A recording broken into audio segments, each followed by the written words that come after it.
पाकिस्तान को इस वक्त सबसे बड़े चैलेंज का सामना है। How we behave now will decide our fate for generations to come. दुनिया भर का बेहतरीन हेल्थ केयर सिस्टम भी इस पेंडेमिक के सामने नाकाम होता नज़र आ रहा है and they are preparing for thousands of more deaths. ऐसे में what chances do we have?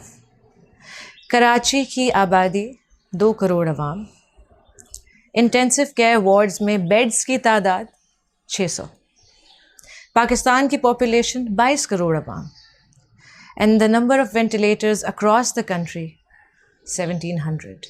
Last week there were only 15,000 masks for doctors and nurses. कोविड-19 के ख़िलाफ़ इस जंग में हमारे डॉक्टर्स और मेडिकल स्टाफ फ्रंट लाइन पर खड़े हैं और दिन रात ज़िंदगियां बचाने में लगे हैं।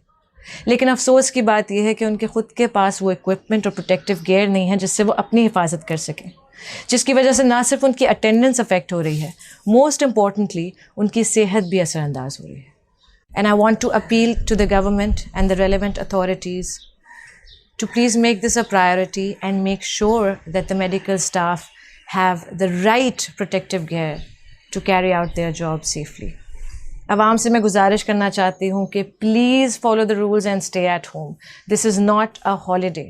With over 1900 confirmed coronavirus cases to 25 deaths, the numbers are increasing by the day. हमारी ज़रा सी लापरवाही लातादाद ज़िंदगियों को ख़तरे में डाल सकती है.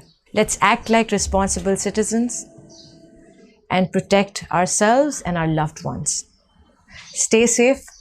आए मिलकर कोरोना वायरस को, कोविड-19 को शिकस्त दें।